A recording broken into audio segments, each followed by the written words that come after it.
He came with a deed and a lawful claim.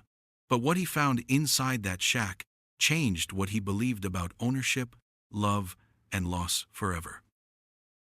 The desert stretched wide and empty before Matthew Cole, the kind of land that made a man feel small even on horseback. He had paid $50 at the bank in town for a deed that looked as cracked and faded as the ground beneath his boots.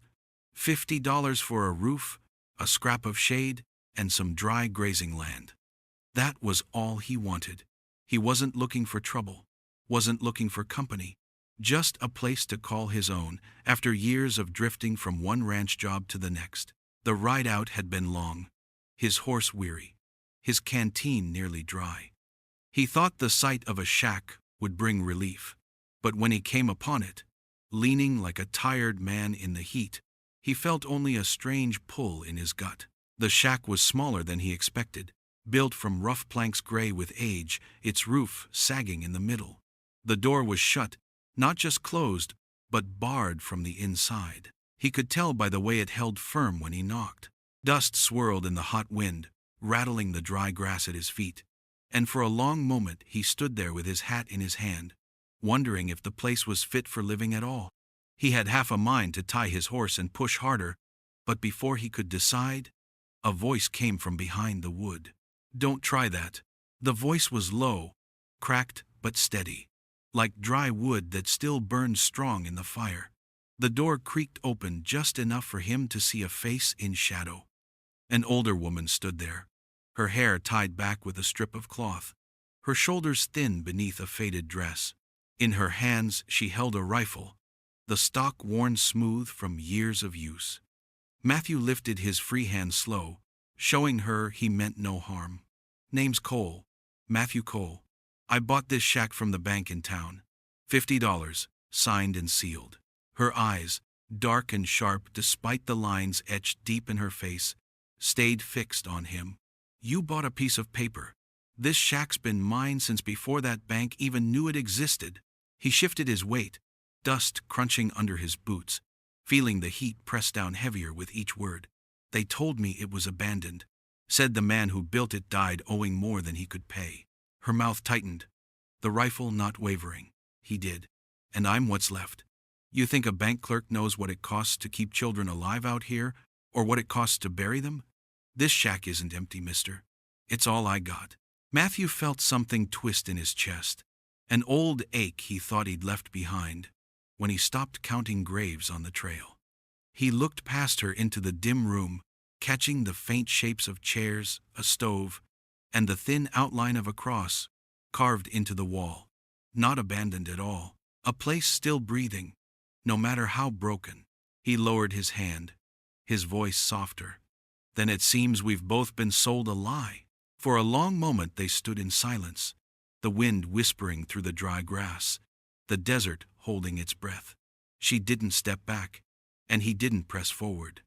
It was her home, and though the paper in his saddlebag said otherwise, Matthew knew some truths weighed more than ink.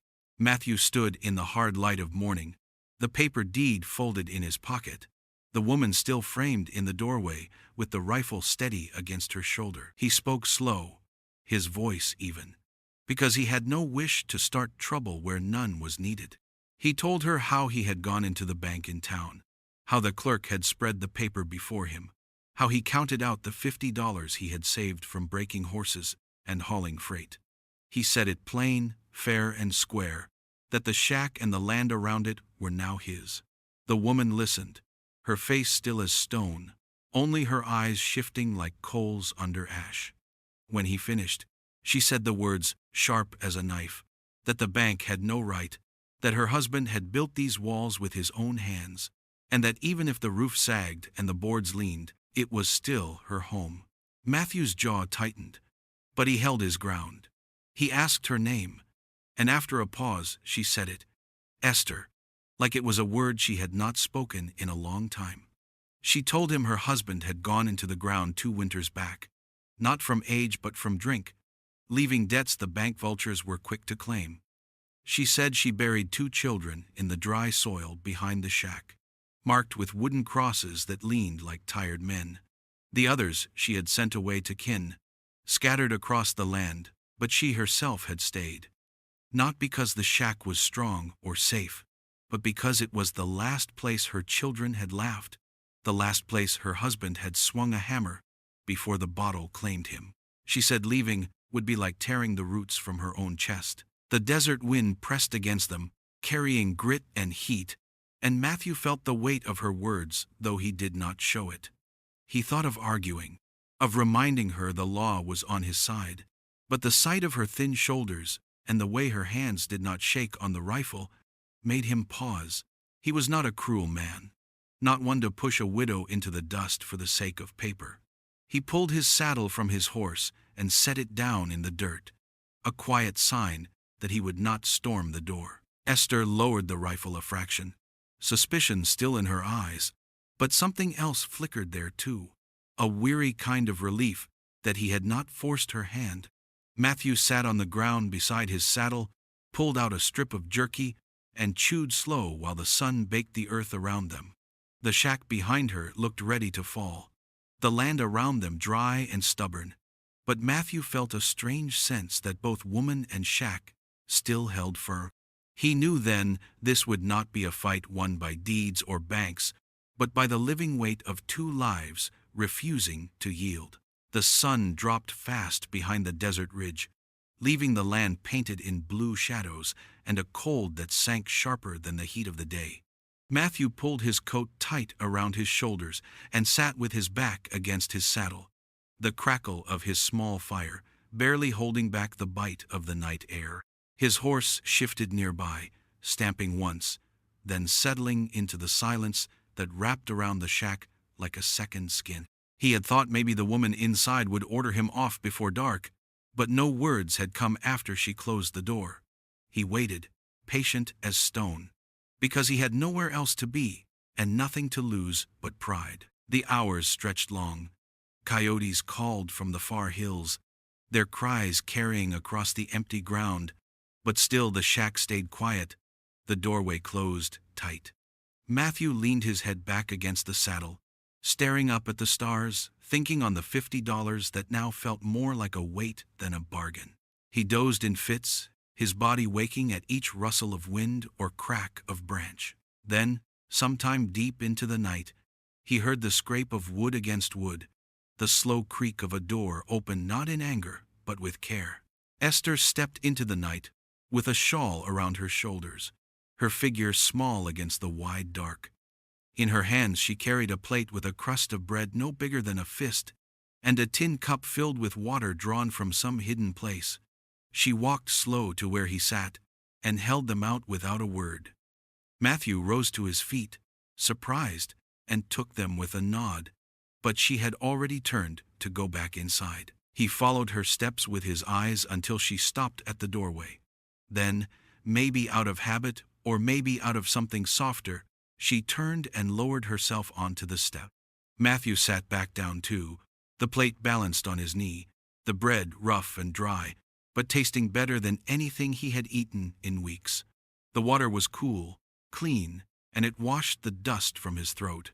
The silence between them was heavy, but not the kind that demanded to be filled. They ate together without speaking, two strangers bound not by choice but by circumstance, each knowing the other had nowhere else to go. Matthew's gaze moved from the stars to the woman beside him, the firelight catching her face in broken pieces. Her cheeks were hollow, her eyes ringed with shadows, and he saw the way her hands trembled when she lifted the bread to her mouth. They were not the tremors of age alone, but of hunger stretched too long, of years of work done without rest or help. It struck him then, deeper than he expected, that her survival was not built on strength of body, but on sheer refusal to let go. She clung to this shack the way her hands clutched the crust of bread, as though letting it slip would mean letting slip the memory of everything she had lost. Matthew finished the last bite slow, his eyes still on her, and for the first time since he had ridden up that morning, he understood the truth of her staying. She was not stubborn for pride, but because survival was the only thing left she could still claim. The night grew colder, the stars brighter, and still they sat together, two souls caught in a crooked bargain, neither of them had asked for, sharing silence that felt strangely heavier than words. Morning came with a thin light, spilling across the desert, turning the shack into a shadowed outline against the pale sky. Matthew woke stiff from the ground, brushed the dust from his coat, and thought about riding on, yet something kept his boots planted where they were. He had bought this place fair, but he had not bought the woman inside it, and he could not shake the weight of the silence they had shared the night before. When Esther finally opened the door, she did not lift the rifle this time. She just stepped aside, her face unreadable, and let him enter. The air inside was cool and smelled faintly of smoke and earth. Matthew's eyes adjusted to the dim light, and what he saw made his chest tighten.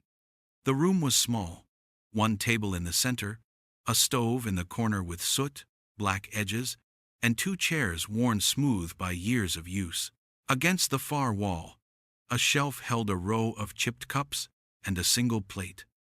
On another chair sat a faded dress folded with careful hands, the cloth thin, the color long gone, but the shape of it speaking of a child once small enough to wear it. Beside it lay a carved wooden horse, no bigger than his palm, the edges chipped from play. He reached for it without thinking, then stopped, his hand hovering above the toy. He did not need to touch it to feel the story it carried. He let his hand drop, and when he turned he saw Esther watching him from the doorway, her shawl pulled tight around her shoulders. Her eyes were hard, but behind them was something softer, something he did not name. On the wall near the table he saw initials scratched into the wood, clumsy and crooked letters pressed deep with a knife or nail. He read them aloud, slow, almost reverent, and Esther's breath caught. She came closer then, her voice low but steady, telling him two of those names belonged to children buried out back, beneath crosses that leaned in the wind. She said their lives had been short, taken by fever that came quick and cruel. The others, older, had been sent to kin when her husband's drinking had left nothing in the house but anger and emptiness. Matthew listened, his head bent, his hands folded before him. He had known loss, had seen men buried in shallow graves after long rides or bad winters, but the way she spoke of the children, plain, without tears, as if grief had worn her dry, made him feel the weight of it more than if she had wept. She said her husband had once been strong, once had built these very walls with his own hands, but the bottle had hollowed him out until one winter night he drank himself past waking. She buried him too, behind the shack, though she did not mark the spot with a cross. The room felt smaller with her words in it, filled with the echoes of lives gone but not forgotten. Matthew let his eyes rest on the toy, on the folded dress, on the carved letters in the wall, and he understood then that this shack was more than boards and nails. It was a graveyard and a memory, a place stitched together with sorrow and survival. He looked at Esther, and for the first time he saw not just a woman holding on, but a mother guarding the ghosts of her children, and he knew there was no deed or law that could erase that. The day grew hotter as the sun climbed high, the desert stretching wide and empty around the shack. Matthew sat on the step with his hat pulled low, staring out at the land he had thought he'd bought for himself. $50 had seemed a fair deal for a roof and a patch of ground, but now the deed in his pocket felt like little more than a scrap of paper. Behind him the shack was quiet, the faint sound of Esther moving inside, the only proof it still lived. He rubbed the dust from his hands and thought about the children's names scratched into the wall, about the toy horse and the faded dress. He thought about what it meant for a woman to stay in such a place when everything in it only reminded her of loss. When Esther stepped out with her shawl draped across her shoulders, Matthew rose. He cleared his throat and spoke plain, telling her he had no wish to take what wasn't his to keep, that he would give her more than the $50 if she would pack her things and move on. He said she could go anywhere she pleased, to town, to kin, even start again if she had the mind to. He reached into his coat and pulled out a roll of bills, the savings he had carried with him for years, and held it out toward her. Esther looked at the money but did not move to take it. Her eyes, shadowed and sharp, stayed fixed on him. When she finally spoke, Her voice was flat, stripped of everything but truth. "Money don't buy roots," she said. The words hung heavy between them, heavier than the weight of the bills in his hand. Matthew tried again, softer this time, asking where she would go if not here. She shook her head and told him she had nowhere else. Her children were scattered, her kin far away, and the only place she belonged was the one where she had buried the rest of her family. He could see it then, clear as the dust hanging in the sunlight, that her life was bound to this ground as much as the dry mesquite that clung to the soil. He folded the bills back into his coat, feeling foolish for offering them, and let out a slow breath. He could have forced her hand, the law was on his side, but he felt no strength in pushing a woman already worn thin by grief. Instead, he looked out across the stretch of land and said he would set his camp at the far side of the property, near the scrub, where the ground dipped enough to hold water. They could split the well, split the shade, and leave the rest be.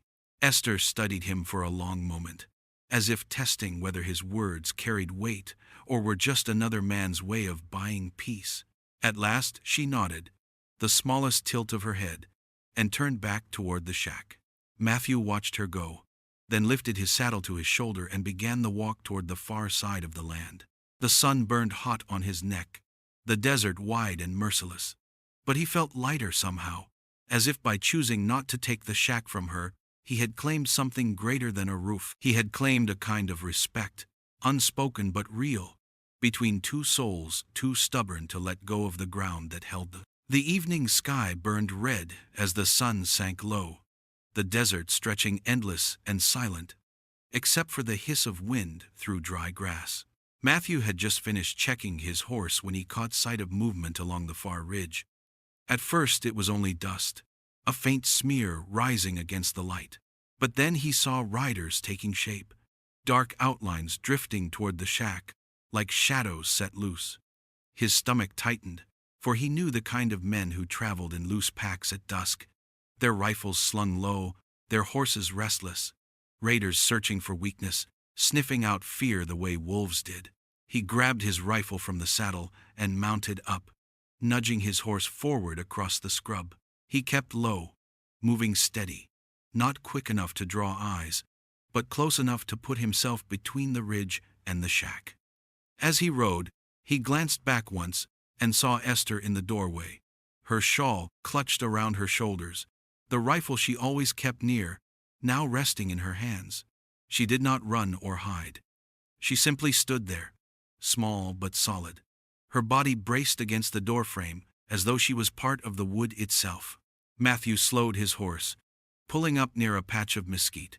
He planted the rifle across the saddle and waited, his eyes fixed on the approaching riders.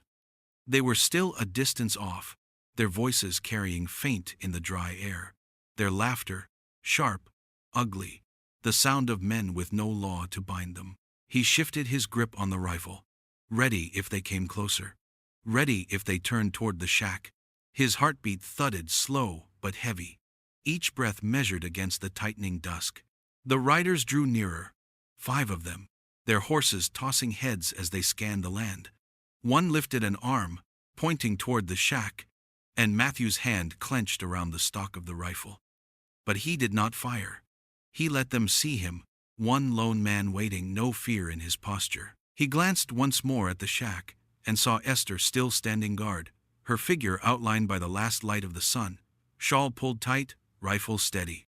They had no words between them, but they spoke in stance and silence, making the place look less hollow, less easy. The riders slowed, their voices dropping. One spat into the dirt, another laughed sharp, but then they turned their horses, circling away, deciding the shack was not worth the trouble of a fight. Dust rose behind them as they rode off, fading into the horizon like smoke snuffed out by the wind. Matthew exhaled long, the weight easing from his chest. He lowered his rifle but did not move right away. He let the silence return, let the land settle around him again. When he finally rode back toward the shack, Esther still stood in the doorway, her rifle lowered but her eyes steady on him. He gave her a nod, nothing more, and she dipped her head in return before stepping inside. For the first time since he had set foot on the land, Matthew felt the shack breathe with two hearts instead of one. It was no longer just a battered house in the desert. It was something guarded, something claimed, not by law or paper, but by the silent bond of two people who refused to let it fall. The morning broke with a softer light, the kind that made the desert look almost forgiving. Matthew had been mending a bridle strap when Esther stepped from the shack with a small tin pail in her hand. She didn't speak, just moved toward the side of the house where the ground dipped shallow. Curious, he followed at a distance, his boots crunching on the dry earth. When she stopped, he saw it, a patch of soil darker than the rest, a little square carved out of the dust where green shoots pushed stubbornly toward the sky. It was no field, not even a proper garden, only a scattering of beans climbing thin sticks and a few herbs clinging close to the ground. Yet the sight of it startled him. He had ridden through miles of wasteland, seen nothing but dry grass and mesquite, and here was color, frail but alive. Esther knelt at the edge, setting down the pail, her fingers moving carefully among the plants. Matthew stood quiet, watching, until she looked up at him with eyes that held both defiance and weariness. Her voice, when it came, was low and steady. She said it had been her daughter's garden once, that the girl had begged for seeds from a peddler passing through and had planted them herself, with hands too small to work a plow, but eager enough to press life into the dirt. Esther told him the girl was gone now, buried with her brother behind the shack, but she kept the garden alive because it was the last piece of her child that the world could not take. The words settled heavy in Matthew's chest. He walked closer and crouched beside her, letting his hand brush the soil. It was coarse, thirsty earth, yet he could feel how much care had gone into keeping it alive. Without asking, he began pulling weeds, his big hands clumsy at first but steady enough. She watched him, her lips pressed tight, then turned back to her plants. They worked side by side in silence, the only sound the scrape of roots being pulled and the rustle of leaves. Time passed slow under the sun. Sweat slid down Matthew's brow, but he didn't stop. He found himself studying the beans, the way they curled their vines around the sticks, refusing to give up even in the harshest ground. He thought of Esther then, of her thin shoulders and her hollow cheeks, and he realized she was not so different from the plants she tended. Both had been planted in dust, both had no reason to thrive, yet both clung stubbornly to life. When the last weeds were pulled, Esther leaned back on her heels, brushing dirt from her palms. For the first time since he had met her, her mouth softened, the corners lifting into a small smile. It was not bright or easy, but it was real, fragile as the shoots pushing through the soil. Matthew caught it in the corner of his eye and said nothing, only nodded once, but inside he felt something stir. In that patch of earth, between beans and herbs, he saw more than survival. He saw hope, faint but steady. And in Esther's smile he saw the proof that even ashes could give way to life again. The heat lay heavy on the land when the sound of hoofbeats broke the stillness. Matthew had been hauling water from the well when he saw dust rising on the trail. A single rider came into view, his shape steady and sure, the badge on his vest catching a glint of sunlight. The sheriff, he rode slow, like a man who already knew his authority carried more weight than speed ever could.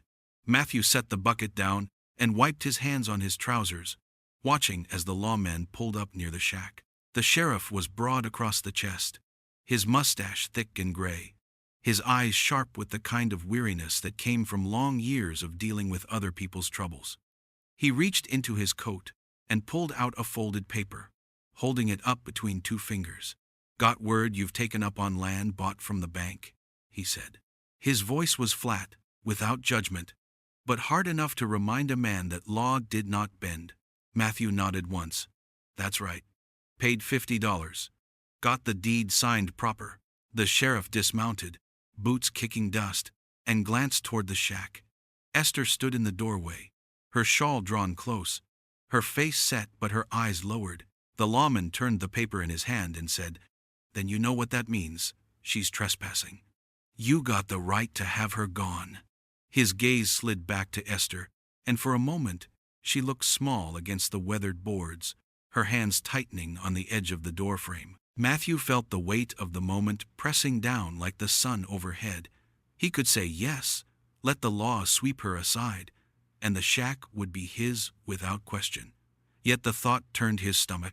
He looked at her, the thinness of her shoulders, the quiet strength in the way she held herself, even when defeat was certain, and something in him hardened.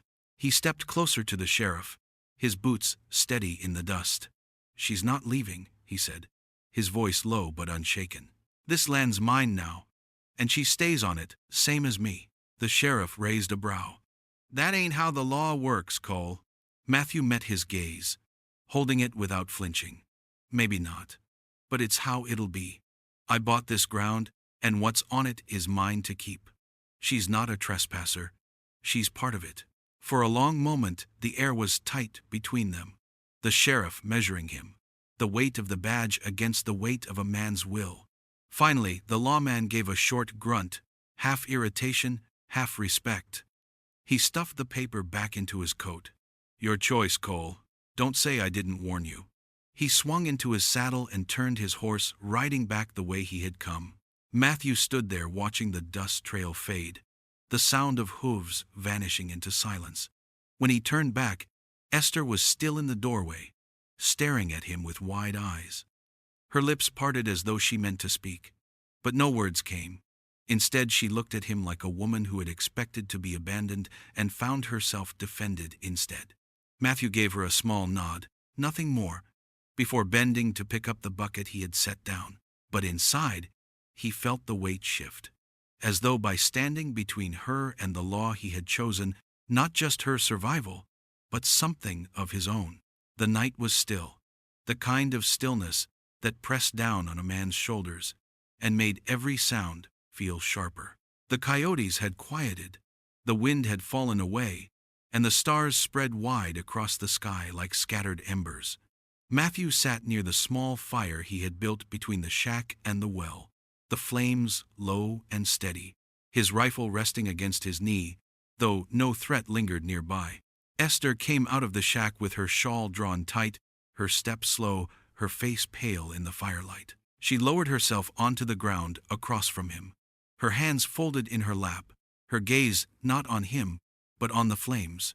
They sat a long while without speaking. The fire popped, throwing sparks into the night, and Matthew thought maybe she would rise and leave, as she often did.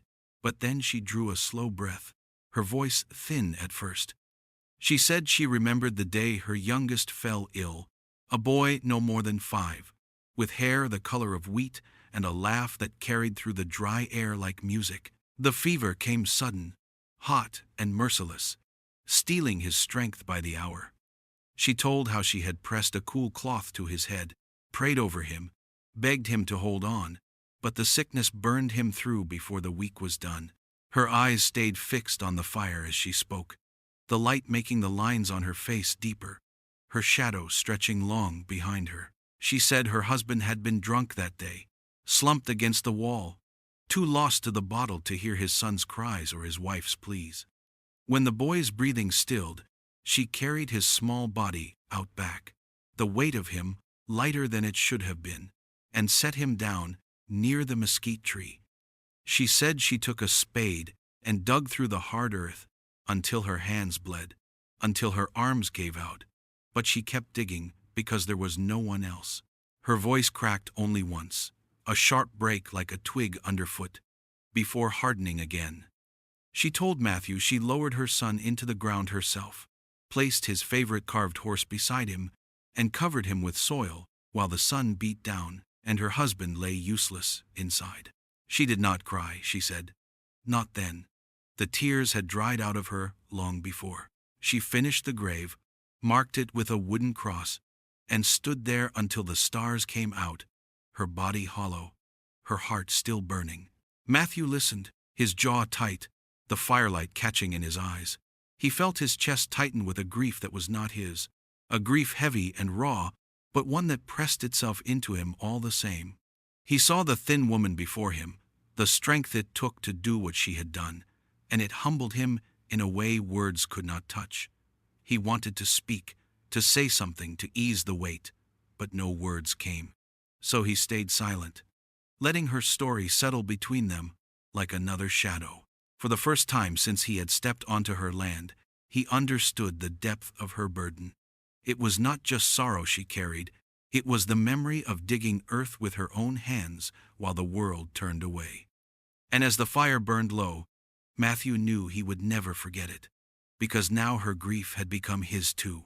The wind had come restless that night, carrying dry heat across the desert and rattling the brittle boards of the shack. Matthew had settled on his bedroll near the door, his rifle close at hand, while Esther moved about inside with a lantern casting long shadows on the walls. The air was heavy, the kind that made a man's skin itch with warning, and Matthew thought of storms he had seen start with nothing but a whisper.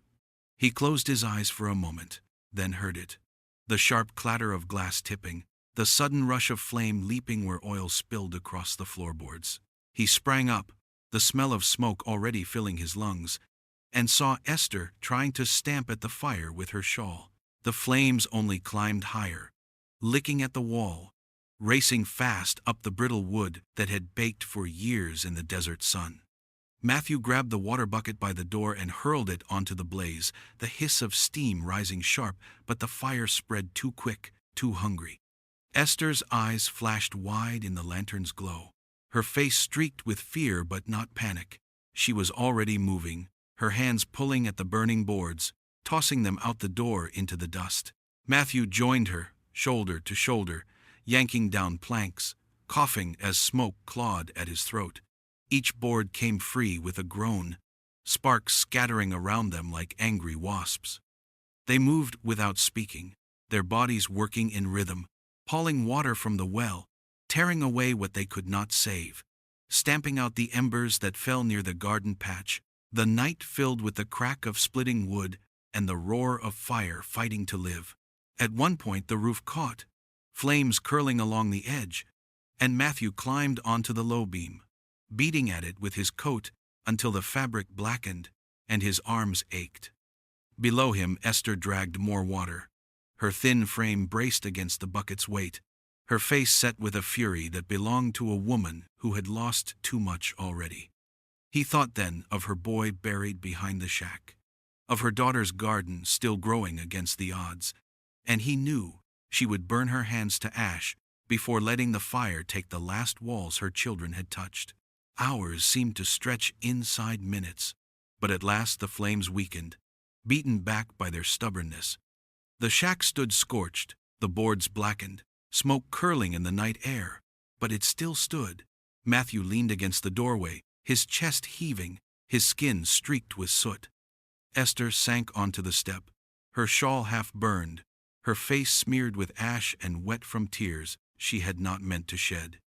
She looked up at him, her eyes hollow but burning still, and for a moment he understood without words that this house was not just shelter.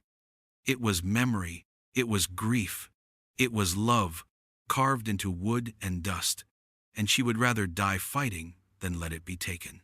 As dawn crept pale over the horizon, Matthew saw her there, worn and trembling but unbroken, and he knew he could never call the shack his alone. What he had bought with $50 was nothing compared to what she had given with her life.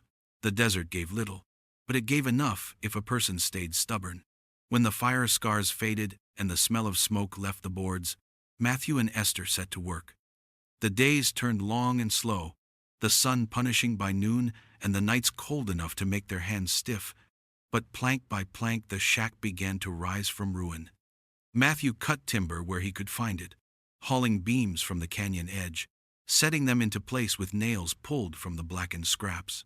Esther worked beside him, her hands raw, holding boards steady, tying rope, never complaining.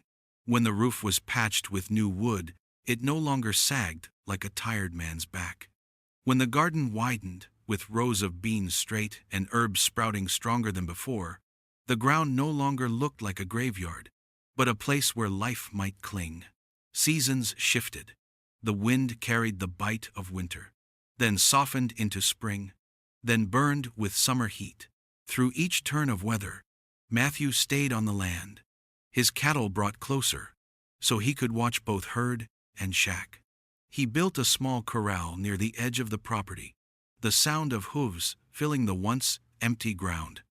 Esther baked bread again, the smell rising warm through the cracks of the shack, reminding him of mornings that felt like home, though neither of them spoke the word aloud.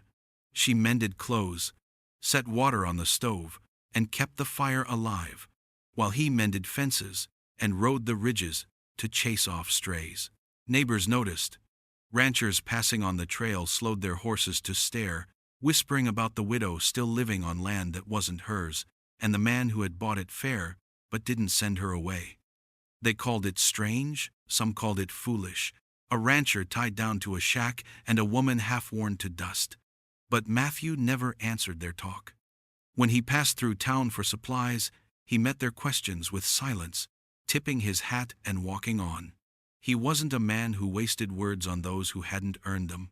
Esther heard the whispers too, the sting of them sharp, but each evening when she laid out bread and beans on the table and saw Matthew lower himself into the chair across from her, she felt steadier. They did not speak of what they were to each other, but the shack itself seemed to change with them. The walls stood firmer, the garden stretched wider, and the air around the place no longer held only the weight of grief. It carried something else, something lighter. By the time the cottonwoods shed their leaves, the shack no longer looked like a ruin clinging to its last breath. It looked like refuge, patched and scarred, but alive. Matthew sometimes sat outside at dusk, the sound of cattle low in the distance, watching Esther move through the garden, with her shawl trailing behind her, and he thought that perhaps $50 had never bought him a thing. What he had now could not be priced. The evening settled soft over the desert, the last light spilling gold across the edges of the shack. The cattle had gone quiet in the corral, and the air carried only the sound of crickets and the faint crackle of the stove inside. Matthew sat at the table, his shoulders eased from the day's work, a cup of coffee cooling at his elbow. He had grown used to these quiet nights, the kind that asked for nothing, the kind that filled the hollow places a man didn't speak of. Esther moved slowly around the room, her shawl draped loose, her steps steady, though her body still bore the wear of hard years. After a long silence, she stopped near the shelf and reached into the folds of her shawl. When she turned back, Matthew saw the roll of bills in her hand, worn and creased, the exact sum he had once paid the bank for the deed. She placed it on the table in front of him, her hand lingering there a moment, her voice low and careful as she spoke. She said this house had never been hers to give, not by the bank's law and not by any man's paper, but she thanked him for giving it back all the same. The firelight caught the lines of her face, the sorrow carved deep, the strength deeper still. Matthew looked at the money, then at her, and felt the weight of what it meant. That roll of bills was not payment, it was surrender, it was gratitude, it was years of grief laid bare in a single gesture. He reached out and pushed it aside, his hand firm but gentle. His voice, when it came, was quiet but certain. "I didn't buy a shack," he said. "I found a home." The words hung between them, simple and plain, yet heavier than any promise. Esther's eyes flickered, as if she might turn away, but instead, she sat down across from him, her hands folded on the table, her shoulders eased, as though some long-carried weight had slipped free. They did not speak further, because there was nothing left that needed saying. Outside, the crosses in the yard stood against the fading light, marking the children she had buried with her own hands. Beyond them, the garden stretched wider now, beans climbing strong, herbs thick with green. Life had returned to the land, not in abundance, but in enough. The shack's patched boards still bore scars of fire, yet it stood firm, a testament to what could be remade. Matthew sat back, his gaze on Esther, and felt something steady settle in him. He thought of the day he had ridden up with a deed in his pocket, expecting nothing more than a piece of dirt and timber. Now he saw the truth, that what he found was not land to claim, but a life to share.